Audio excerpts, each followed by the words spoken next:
शिवाय नमस्तुभ्यम ओम नमः शिवाय। नमस्कार दोस्तों, आप सभी लोगों का स्वागत है हमारे यूट्यूब चैनल भगवान की भक्ति में।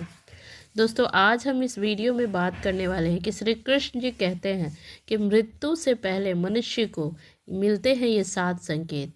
इसके विषय में ही ये वीडियो है, तो वीडियो को आप अंत तक ज़रूर सुनिएगा।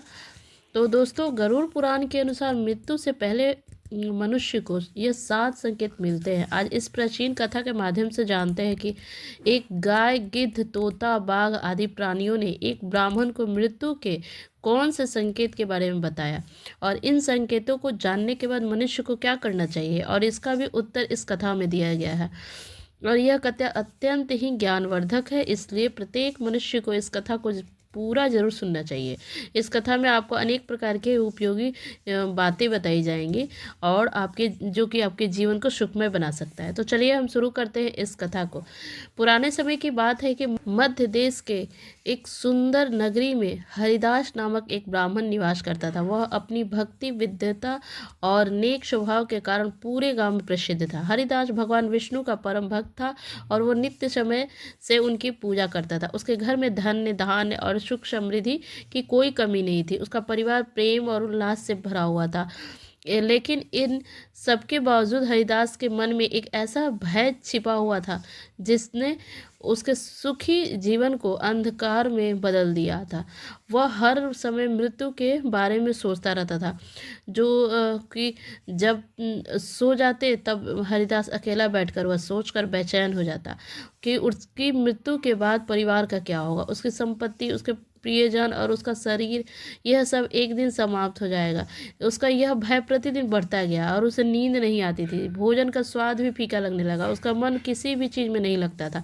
जीवन की शांति और आनंद पूर्वक जीवन को समाप्त कर दिया था। आखिरकार एक दिन हरिदास ने इस भय से छुटकारा पाने के लिए निर्णय किया कि उसने सोचा कि मुझे मृत्यु का रहस्य जानना होगा। यदि मैं यह समझ सकूं कि मृत्यु से पहले क्या संकेत मिलते हैं, तो शायद मैं इस भय से मुक्त हो सकता हूँ। इस विचार के साथ हरिदास ने अपने परिवार और संपत्ति को छोड़ दिया और नगर नगर भटकने लगा।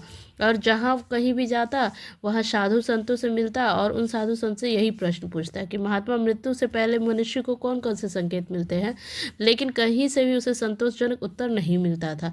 भटकते भटकते एक दिन वह एक घने जंगल में पहुंच गया और वह बहुत ही भयानक जंगल था। उस जंगल में पहुंचने के बाद चारों तरफ केवल ऊंचे ऊंचे पेड़ पौधे थे, झाड़ियाँ थी, पक्षियाँ, अजीब आवाज़ें आ रही थी। चलते चलते उसे एक स्थान पर एक आश्रम दिखाई दिया। वह साधारण आश्रम नहीं था। आश्रम से बाहर एक दिव्य शांति फैली हुई थी। अंदर से वेदों का पाठ और शंख ध्वनि सुनाई पड़ रही थी। इस आश्रम में जो साधु निवास करते थे वो बहुत ही तेजस्वी और शांत दिख रहे थे। उनके मुख पर दिव्यता की चमक थी और ऐसा प्रतीत हो रहा था कि वह साक्षात देवता ही हो। हरिदास ने आश्रम में प्रवेश किया और साधु को प्रणाम किया और कहा कि साधु महात्मा, मैं एक समस्या लेकर आया हूँ, कृपया मेरी सहायता कीजिए। साधु ने शांति से उत्तर दिया, ब्राह्मण, बताओ तुम्हारी समस्या क्या है? तुम इतने चिंतित और थके हुए क्यों हो?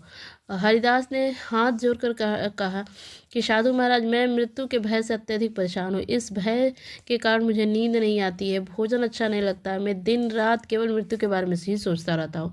साधु ने गंभीर स्वर में पूछा, मृत्यु का भय क्यों आता है, क्यों हो रहा है? यह जानना चाहते हो? तो मृत्यु कब होगी, कैसे होगी? हरिदास ने उत्तर दिया कि हाँ महाराज, मैं ये जानना चाहता हूँ। मृत्यु को तो साधु ने बताया कि मनुष्य को मृत्यु से पहले कौन कौन से संकेत मिलते हैं, मैं इसको समझाता हूँ तो इस भय से मुक्त हो सकूं। इस तरह से पूछा। साधु ने हरिदास को बात ध्यान से सुनी और फिर कहा कि हे ब्राह्मण, मृत्यु का रहस्य जानने के लिए तुम्हें इस जंगल में गहराई तक जाना होगा। इस जंगल में जो भी पशु पक्षी या कोई विचित्र चीज मिले उनसे मृत्यु के विषय में पूछो। यह सभी तुम्हें मृत्यु से पहले मिलने वाले संकेतों के बारे में बताएंगे।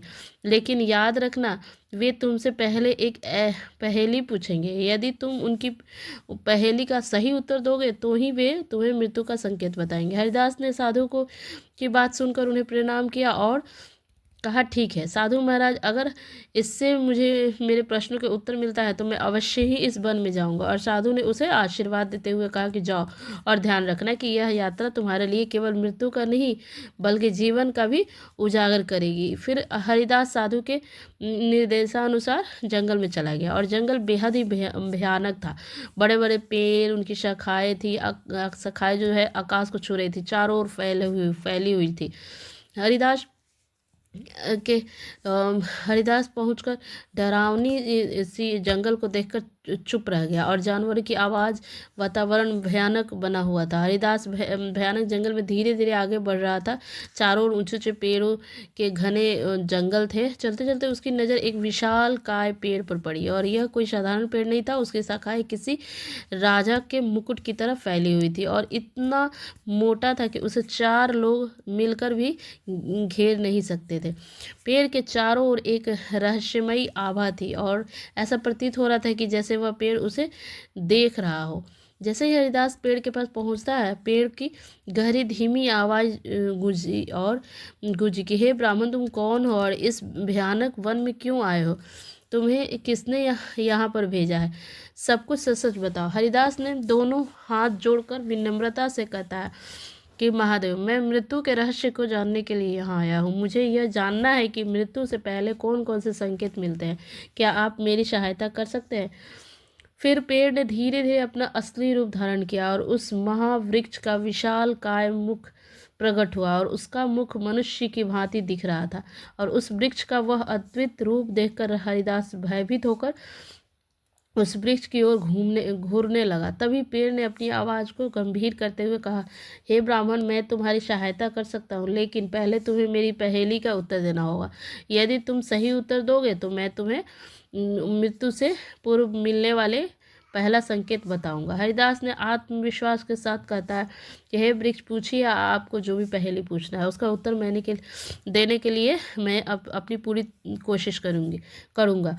पेड़ ने थोड़ी देर चुप्पी साधी और फिर अपनी पहेली पूछी, हे ब्राह्मण, कौन है वह जो बिना पंखों के उड़ता है, फिर पैरों के चलता है और बिना जीव के बोलता है? हरिदास ने कुछ देर गहन विचार किया, और उसने चारों ओर देखना शुरू किया, और उसका ध्यान उस समय बह रही ठंडी हवा पर गया। कुछ क्षणों बाद उसने मुस्कुराते हुए उत्तर दिया, महावृक्ष, यह तो हवा है, पेड़ है।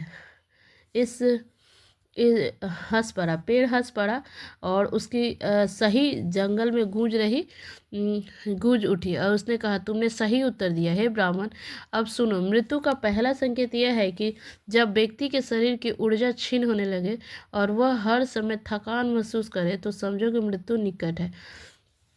यह संकेत तुम्हें आत्मिक और शारीरिक रूप से सावधान करने के लिए है। हरिदास ने पेड़ को प्रणाम किया और कहा, हे महावृक्ष, मैं आपके ज्ञान के लिए हृदय से आभारी हूँ। आपने हमारे प्रश्न का उत्तर दिया और मुझे मृत्यु के पहले संकेत के बारे में बताया। मैं इसे याद हमेशा रखूँगा। फिर वे शांत स्वर में कहा, जाओ आगे बढ़ो, तुम्हें और भी संकेत मिलेंगे। याद रखना, जीवन और मृत्यु एक चक्र है, और इसे समझना ही तुम्हारा उद्देश्य होना चाहिए। हरिदास ने पेड़ को धन्यवाद देते हुए आगे की यात्रा के लिए निकल पड़ा। उसके मन में अब और अधिक उत्सुकता थी कि वह आने वाले संकेतों के बारे में जानेगा और समझेगा। हरिदास जंगल में बोलने वाले पेड़ से पहला संकेत जानने के बाद आगे बढ़ा। रास्ता देखा और अधिक भयानक और चुनौतीपूर्ण हो गया। पेड़ों की शाखाएं आपस में उलझी हुई थी और झाड़ियों से अजीब आवाज़ें आ रही थी।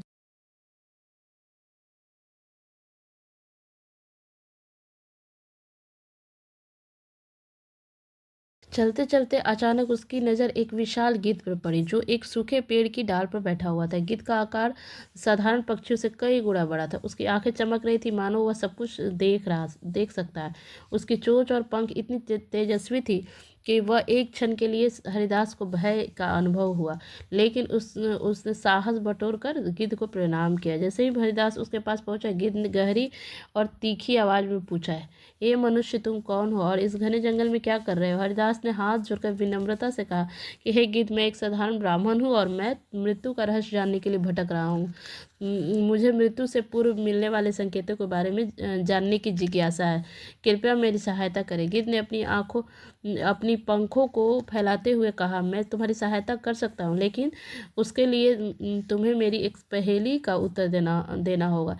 यदि तुम सही उत्तर दोगे तो मैं तुम्हें मृत्यु से पूर्व मिलने वाला एक महत्वपूर्ण संकेत बताऊंगा। हरिदास ने कहा, पूछिए।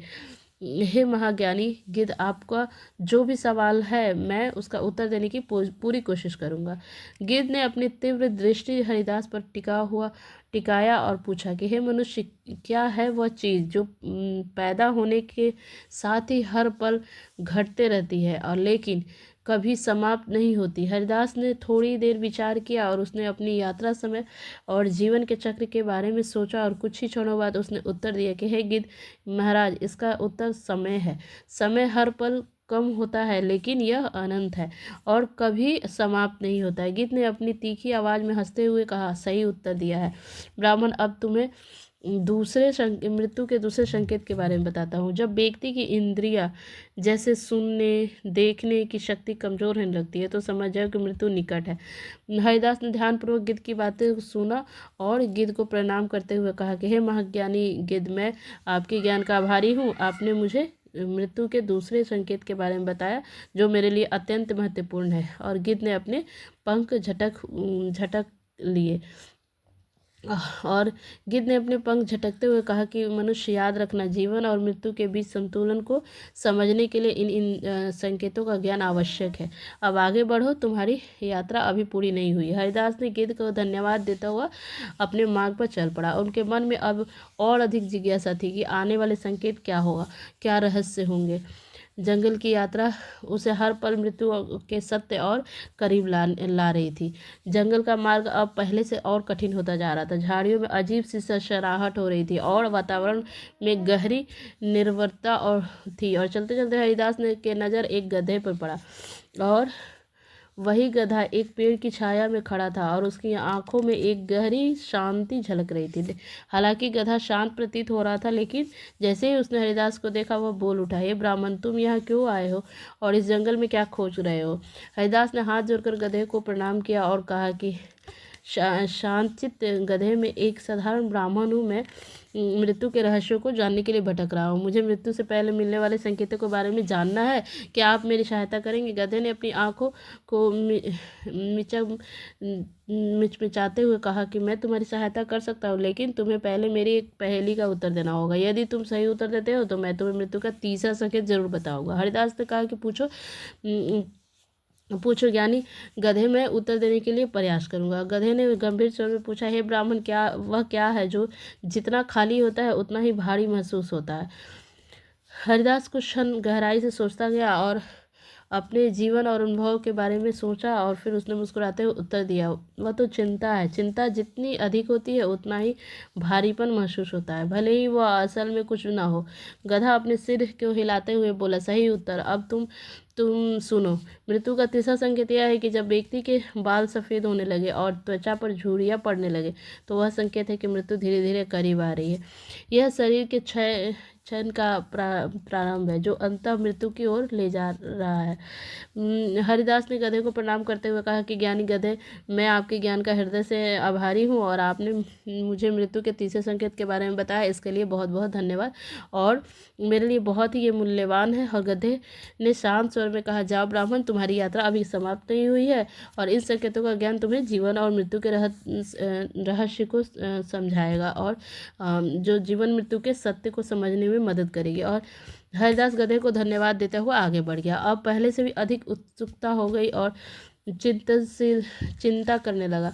हर संकेत उसे मृत्यु के सत्य और जीवन के उद्देश्यों को निकट ला रहा था और वो जंगल के गहरे हिस्से में प्रवेश कर चुका था। चारों ओर का माहौल भी और अधिक भयानक हो गया और विशालकाय पेड़ों के बीच अंधकार ने अपना डेरा जमा रखा था और पक्षियों और जंगली जानवरों की आवाज़ें वातावरण को रहस्यमयी और डरावनी बना रही थी। और कुछ दूरी तय करने के बाद अचानक हरिदास की नज़र एक विशाल बाघ पर पड़ी और वह बाघ एक चट्टान के पास खड़ा था और उसकी आंखें मानो हरिदास की आत्मा को भेद रही थी और बाघ की गुर्राहट के कारण जंगल की निर्भरता भी भंग हो रही थी। हरिदास का दिल जोर से धड़कने लगा, लेकिन उसने खुद को साहसी दिखाते हुए ब्राह्मण को प्रणाम किया और उसने बाघ को प्रणाम किया। बाघ ने गुर्रा कर पूछा, हे मनुष्य, तुम यहाँ क्या कर रहे हो और इस जंगल में क्यों भटक रहे हो? हरिदास ने डरते डरते कहा कि जंगल के राजा, मैं मृत्यु के रहस्यों के जानने के लिए यहाँ आया हूँ। मुझे मृत्यु से पहले मिलने वाले संकेतों की जानकारी चाहिए, कृपया मेरी सहायता करें। बाघ ने अपने विशाल पंजों को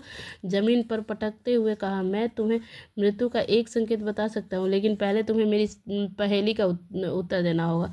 तुम उत्तर सही दोगे तो मैं मृत्यु के चौथा संकेत बताऊंगा। हरिदास ने सिर झुकाकर कहा, पूछो हे महाबली बाघ, मैं अपनी पूरी कोशिश करूंगा। बाघ ने अपनी गहरी आवाज में पूछा, हे ब्राह्मण, वह क्या है जो देखने में खाली है लेकिन अपने भीतर सब कुछ समेटे हुए है? हरिदास ने कुछ पल के लिए सोचा और उसने अपनी यात्रा के अनुभव और मृत्यु के संकेतों की सीख याद आई। फिर उसने आत्मविश्वास से कहा कि यह तो आकाश है और आकाश को हम खाली और शून्य के रूप में देखते हैं, लेकिन यह अपने भीतर पूरी सृष्टि, हवा, बादल, सूरज, चांद और तारे समेटे हुए हैं। और बाघ ने अपनी गुर्राहट रोक दी और धीमी हंसी के साथ कहा, तुमने सही उत्तर दिया ब्राह्मण। अब सुनो, मृत्यु का चौथा संकेत यह है कि शरीर की त्वचा का पीली या काली पड़ना और चेहरे का तेजहीन हो जाना मृत्यु के निकट आने का एक महत्वपूर्ण संकेत है। यह संकेत इस बात को दर्शाता है कि शरीर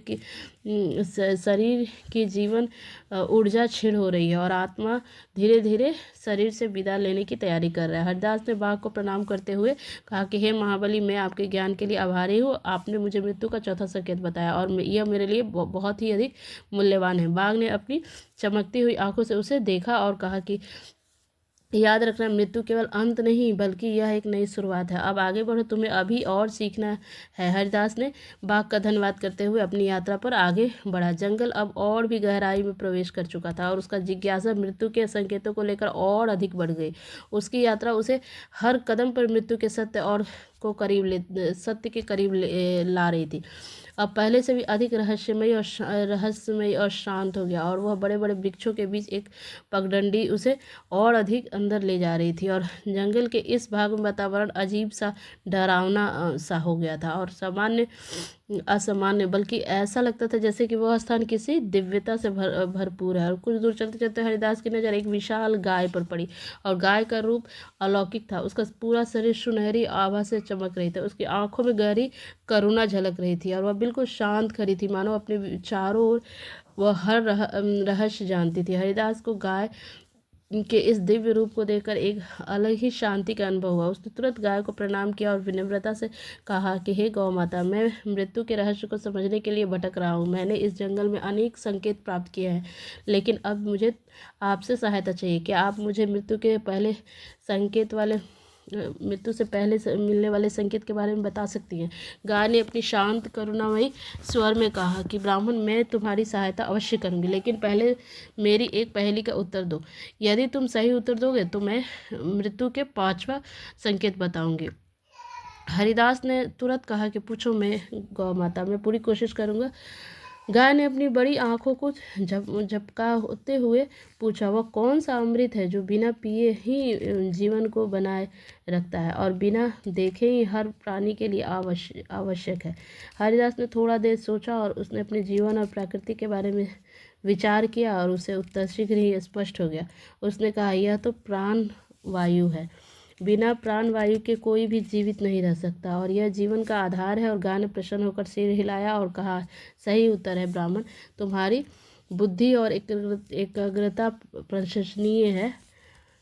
और अब सुनो, मृत्यु का पांचवा संकेत यह है कि व्यक्ति का शरीर भोजन के प्रति उदासीन हो जाए और वह खाने का स्वाद न ले पाए तो समझो कि मृत्यु का समय निकट है। यह संकेत शरीर और आत्मा को पृथक्करण का प्रारंभ है। हरिदास ने ध्यानपूर्वक गाय को वचन सुने और उसे प्रणाम करते हुए कहा कि हे गौ माता, आपके इस दिव्य ज्ञान के लिए आपका आभारी हूँ। आपने मुझे मृत्यु से मिलने वाले पहले महत्वपूर्ण संकेत के बारे में अवगत कराया। यह बहुत ही अत्यंत मूल्यवान है। गाय ने ममता भरी मुस्कान के साथ कहा, जाओ हे ब्राह्मण, तुम्हारी यात्रा अभी समाप्त नहीं हुई है, आगे बढ़ो और मृत्यु के सत्य को पूर्णतः से समझने का प्रयास करो। यदि रखो याद रखो, ज्ञान और समझ से ही जीवन की मृत्यु के चक्र को स्वीकार करना संभव है। हरिदास ने गाय को धन्यवाद दिया और अपनी यात्रा पर आगे बढ़ गया। उसके बाद मन में सोचने अब अधिक उत्सुकता हो गई कि हर संकेत उसे मृत्यु और जीवन और मृत्यु के पीछे गहरे रहस्यों के बारे में समझाने के लिए प्रेरित कर रहा था। थोड़ी देर बाद चलने के बाद हरिदास की एक नज़र एक सुंदर तोते पर पड़ी। वह एक ऊंचे पेड़ के शाखा पर बैठा हुआ था। उसकी आंखों में चमक और चाल ढाल में अद्भुत आत्मविश्वास था। ऐसा लग रहा था कि वह केवल एक पक्षी नहीं बल्कि किसी विशेष ज्ञान का श्रोता है। जैसे ही हरिदास ने उसे देखा, तोता बोल पड़ा, हे ब्राह्मण, तुम कौन हो और इस जंगल में क्यों भटक रहे हो? हरिदास ने उसे प्रणाम किया तोते को और कहा कि हे ज्ञानी तोते, मैं मृत्यु के रहस्यों को समझने के लिए इधर उधर भटक रहा हूँ जंगल में। मैंने अब तक कई संकेतों के बारे में जानकारी प्राप्त की है और आपसे अब सहायता चाहिए। तो कृपया मुझे मृत्यु के मिलने वाले पहले संकेतों के बारे में बताइए। तोता ने अपने आंखों को इधर उधर घुमाते हुए कहा, मैं तुम्हारी सहायता करूंगा, लेकिन पहले तुम्हें मेरी एक पहेली का उत्तर देना होगा। तो अगर तुमने सही उत्तर दिया तभी मैं छठे संकेत के बारे में बताऊंगा। हरिदास ने उत्सुकता से कहा कि हे तोता, पूछो, मैं उत्तर देने का पूरा प्रयास करूंगा। तोता ने तीव्र स्वर में पूछा, हे ब्राह्मण, वो कौन सी चीज़ है जो हमेशा दूसरों की नकल करती है लेकिन खुद कभी मौलिक नहीं होती? हरिदास ने कुछ पल के लिए विचार किया और उसने पेड़ों के नीचे फैली हुई छाया पर ध्यान गया। मुस्कुराते हुए उत्तर दिया कि वह छाया हमेशा दूसरों की नकल करती है लेकिन उसकी अपनी कोई छाया नहीं होती। तोता ने हंसते हुए कहा, सही उत्तर है ब्राह्मण, तुम्हारी बुद्धि और ज्ञान की प्रशंसा करता हूँ। अब तुम सुनो। मृत्यु का छठा संकेत यह है कि जब व्यक्ति ने सपने में डरावने और विचित्र होने लगे और वह गहरी और शांत नींद ना ले पाए तो समझो कि मृत्यु निकट है। और अपने आत्मा की चेतना के संकेत होते हैं और उनका विचलित होना मनुष्य के मृत्यु के आगमन का सूचक है। हरिदास ने तोते को प्रणाम करते हुए कहा, ज्ञानी तोते, मैं आपके इस ज्ञान के लिए आपका हृदय से आभारी हूँ। आपने मुझे एक बहुत ही महत्वपूर्ण संकेत बताया है। तोता ने अपने पंख पर बढ़ाते हुए कहा कि याद रखो, मृत्यु जीवन का अंत नहीं बल्कि आत्मा की यात्रा का एक चरण है। अब आगे बढ़ो, तुम्हारी यात्रा अभी समाप्त नहीं हुई। हरिदास ने तोते को धन्यवाद देते हुए अपनी यात्रा जारी रखा। उसने मन में और अधिक जिज्ञासा उत्पन्न हो चुकी थी और हर संकेत उसे मृत्यु के रहस्यों को समझाने के लिए प्रेरित कर रहा था। उसने आत्मा और जीवन के सत्य के और करीब ला रहा था और जंगल अब और भी अधिक शांत और रहस्यमयी हो चुका था। पक्षियों की आवाज़ें कम हो गई और हवा में एक अजीब सी गंभीरता थी और रास्ते पर चलते चलते उसे एक स्थान दिखाई दिया जहाँ धूप के छोटे छोटे टुकड़े और पेड़ों की शाखाओं से छन कर गिर रहे थे। उसी शांत और सुंदर वातावरण में उसकी नज़र एक तेजस्वी हिरन पर पड़ी। हिरन का स्वरूप ऐसा था जैसे वह जंगल के सभी रहस्यों को जानता हो। उसकी आंखें चमक रही थी और उसकी चाल में एक अपार आत्मविश्वास झलक रहा था। वह अत्यंत सुंदर और शांत दिखाई दे रहा था, मानो वह जंगल में कोई रक्षक हो। हरिदास ने हिरन को प्रणाम किया और कहा, हे मृग, मैं एक साधारण ब्राह्मण हूँ। मैं मृत्यु के रहस्यों को जानने के लिए और समझने के लिए यहाँ आया हूँ। मैंने अब तक कई संकेतों के बारे में जानकारी प्राप्त किया है। अब आपसे भी सहायता चाहता हूँ और आपसे सहायता का अपेक्षा करता हूँ। कृपया मुझे मृत्यु के मिलने वाले पहले संकेत के बारे में बताइए। हिरन ने गंभीर स्वर में कहा कि हे ब्राह्मण, मैं तुम्हारी सहायता करूँगा लेकिन तुम्हें मेरी एक पहेली का उत्तर देना होगा। यदि तुम सही उत्तर दोगे तो मैं तुम्हें मृत्यु का सातवां और अंतिम संकेत बताऊंगा। हरिदास ने आत्मविश्वास से कहा कि हे मृग, मैं उत्तर देने की पूरी कोशिश करूंगा। हिरन ने अपनी चमकती हुई आंखों से हरिदास को देखा और पूछा, वो कौन सी चीज़ है जो बिना किसी रोक टोक के चलती रहती है लेकिन उसका अंत हर किसी के लिए निश्चित है? हरिदास ने गहराई से सोचा। उसने अपने जीवन की यात्रा और अब तक मिलने वाले संकेत के याद किया। कुछ क्षण बाद उसने आत्मविश्वास के साथ उत्तर दिया कि जीवन हमेशा चलता रहता है लेकिन अंत हर किसी के लिए निश्चित है। हिरन ने प्रसन्न होकर कहा, सही उत्तर है ब्राह्मण। अब सुनो, मृत्यु का सातवां और अंतिम संकेत यह है कि जब व्यक्ति की सांसें असामान्य हो जाए, वह भारी थकान महसूस करे थकावट महसूस करे और व्यक्ति को सुनने और सूंघने की शक्ति कम होने लगे, कानों में गूंज या अजीब आवाज़ें सुनाई देने लगे, उसकी दृष्टि भी छिन्न हो जाए, उसने अपने आसपास खड़े लोग भी दिखाई नहीं देते हैं, तो यह मृत्यु का संकेत है। और यह अंतिम संकेत है जो बताता है कि जीवन का अंत निकट है। हरिदास ने ध्यानपूर्वक हिरण की बातें सुनी और उसे प्रणाम करते हुए कहा, हे ज्ञानी मृग, मैं आपके ज्ञान का हृदय से आभारी हूँ। आपने मुझे मृत्यु से पहले मिलने वाले अंतिम संकेत के बारे में बताया। मैं इसके लिए मेरे लिए यह अत्यंत ही मूल्यवान है। हिरण ने शांत स्वर में कहा, याद रखना, मृत्यु केवल एक अंत नहीं बल्कि आत्मा की यात्रा, एक नया अध्याय है। अब तुम अपनी यात्रा पूरी कर चुके हो और लौट जाओ। इस ज्ञान का उपयोग अपने जीवन को समझने और जीने में करो। हरिदास ने हिरण का धन्यवाद किया और अपनी बुद्धिमत्ता की प्रशंसा करते हुए हरिदास ने हिरण को धन्यवाद किया और उसकी बुद्धिमत्ता की प्रशंसा करते हुए अपनी यात्रा समाप्त करने का निर्णय लिया। सातों संकेतों को जानने के बाद हरिदास ने साधु के आश्रम की ओर प्रस्थान किया और वह थका हुआ था, लेकिन उसकी आत्मा ज्ञान और सत्य के प्रकाश से भरी हुई थी। जंगल का हर अनुभव कर चुका था। संकेत उसे हर जीवन के गहरे रहस्यों के करीब ले गया था। वह साधु के पास गया और जंगल के प्रत्येक संकेत को समझा, और मैंने हर प्राणी से सीखा और उनके द्वारा दिए गए सातों संकेतों को जाना। कृपया मुझे इन संकेतों को गूढ़ अर्थ समझाइए। साधु ने हरिदास की ओर शांत और गंभीर दृष्टि से देखा और उन्होंने कहा कि हे ब्राह्मण, तुम्हारी यह यात्रा केवल मृत्यु को समझने के लिए नहीं है बल्कि जीवन को जानने की भी थी। जो संकेत तुम्हें मिले हैं वह सत्य को प्रकट करते हैं और जीवन एक नश्वर है। साधु ने कहा कि ब्राह्मण, इन संकेतों को जानने का उद्देश्य तुम्हें यह समझना है कि मृत्यु से डरने की आवश्यकता नहीं है। मृत्यु एक अनिवार्य सत्य है। जो व्यक्ति धर्म, सत्य और भक्ति का पालन करता है वह न केवल मृत्यु को सहजता से स्वीकार करता है बल्कि मृत्यु के बाद आत्मा को शांति और मोक्ष की प्राप्ति होती है। मृत्यु का भय केवल उसे ही होता है जिसने अपने जीवन को व्यर्थ में बिताया है। अच्छा जीवन जीने वाला व्यक्ति मृत्यु को डर के रूप में नहीं लेता बल्कि एक नए प्रारंभ के रूप में लेता है। हरिदास ने साधु के चरणों में गिरकर कहा, हे गुरुदेव, आपने मेरी आत्मा को इस अज्ञान के अंधकार से मुक्त कर दिया। अब मैं मृत्यु को न केवल स्वीकार करता हूँ बल्कि इसे जीवन के चक्र का आवश्यक हिस्सा मानता हूँ। मैं धर्म, सत्य और भक्ति के मार्ग पर चलने का संकल्प लेता हूँ। साधु ने उसे आशीर्वाद देते हुए कहा, जाओ ब्राह्मण, अब तुम्हारा जीवन शांत और संतोष से भरा होगा और इस समझ को दूसरों के साथ भी साझा करो ताकि वे भी मृत्यु के भय से मुक्त हो जाए। हरिदास साधु को प्रणाम किया और अब पूरी तरह से बदल चुका था। मृत्यु का भय जो उसे प्रतिदिन सता रहा था अब समाप्त हो गया। वह जान चुका था कि मृत्यु केवल एक चरण है, धर्म है, सत्य है, भक्ति के मार्ग पर चलकर ही इसे सहजता से स्वीकार किया जा सकता है। अब वह अपने परिवार और समाज के साथ शांति और संतोष के साथ जीवन व्यतीत करने लगा और इसके लिए जीवन में अब न केवल आध्यात्मिकता का प्रकाश था बल्कि वह दूसरों को भी धर्म और सत्य के मार्ग पर चलने के लिए प्रेरित करने लगा। तो दोस्तों, इस कथा से हमें यही सीख मिलती है कि मृत्यु से डरने की आवश्यकता नहीं है, जीवन को धर्म, सत्य और भक्ति के साथ जीना चाहिए। तो आपको हमारा वीडियो कैसा लगा? अगर हमारा वीडियो अच्छा लगा तो एक लाइक और सब्सक्राइब जरूर से कर दीजिएगा। बहुत बहुत धन्यवाद।